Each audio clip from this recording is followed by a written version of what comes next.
ardayda fasalka afraad ee dugsiga sare ee Faarax Umar Secondary School ayaa maanta magaalada Hargeysa gaar ahaan Mansour Hotel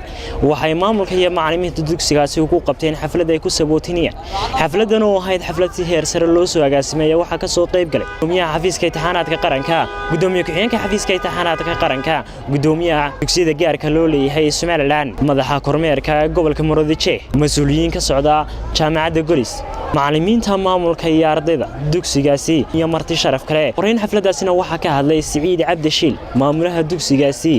iyo gudoomiyaha dugsiga gaarka loo leeyahay Maxamuud Xayaakallah oo labadooduba sheegay muhiimadda dugsigan uu ugu fadhiyo dalka Jamhuuriyadda Somaliland waxaan hadaladoodii kamid ahaa waxa kala jirnay 206 arday oo ka kooban 3 fasal gudoomiye waa doorkii ugu horeysay ee Faarax Umar oo kala baxo فصل أبواب فصل الإمام هي فصل سجدة صدق فصل واحد كل يا أنا فصل كنا ماذا قاعد تنتظر تمام الله إله إن ماذا خاص بل أنت امتحانك كهلا لا الله خاص بنا امتحانك أنت كهلا لا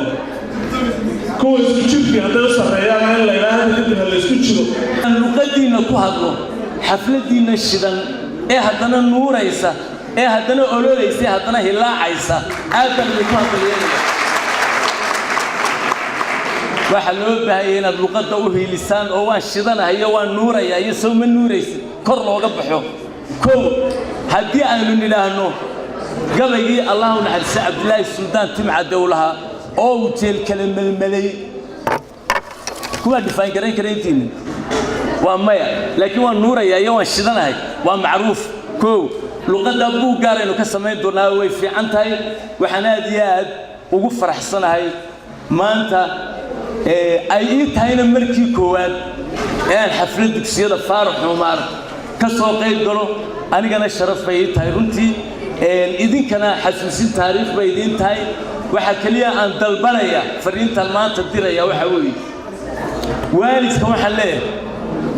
ilmahaaga isku day inaad fahanto ka bacda ayaa isaguna waxaasi ka hadlay Maxamed Xasan xogayaha xiriirka ciyaaraha fudud ee Somaliland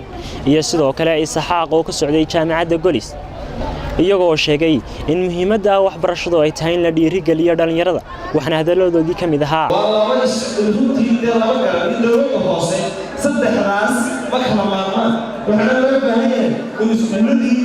waxa jirta laba badan oo laga dhisay oo dowladda baaskiil hay'adda rasuulka gacmadheero kala way baabeen waxaan moodaa marka anigu waxaan soo jeedin lahaa in manhajka waxbarashada lagu daro dadkii ciyaaraha in lagu daro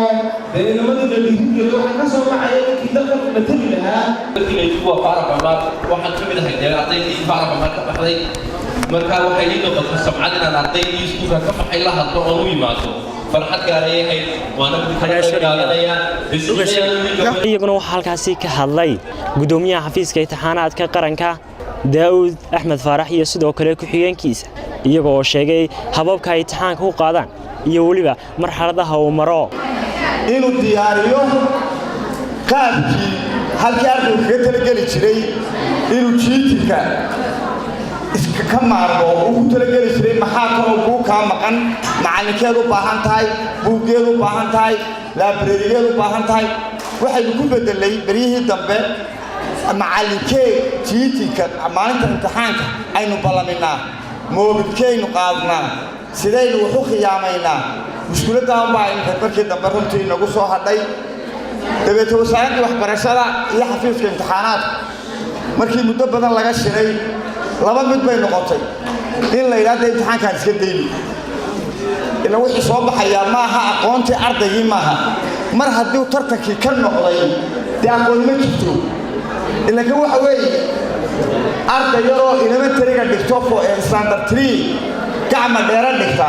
haddaynu fadhiisano imtixaanka form 4 kan loogu soo dirayo he can write process-ka u maraa marxaladaheedu maraa imtixaanka waa ogtihiin niman waxaa loogu yeedha macallimiina xafiisku ma sameeyo niman macallimiina oo diin iyo dhaqanba lagu tuhmayo aqoon ayaa loo yeedhaa waa la dhaariyaa وحنا حفيسه سؤال عن هكذا تجربة هكذا تجربة طلبات عن هكذا نعطيها المنصينا إن سؤال شكرا لها سؤال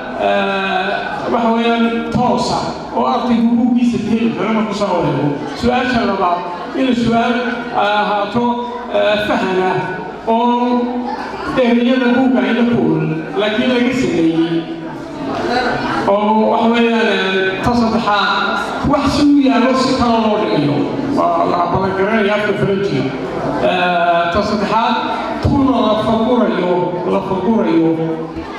أفكر فرنجي وأناليسيس gabagabadii xafladdaas ayaa shahaado sharaf waxa lagu gudoonsiyay macallimiinta iyo maamulka dugsigaasi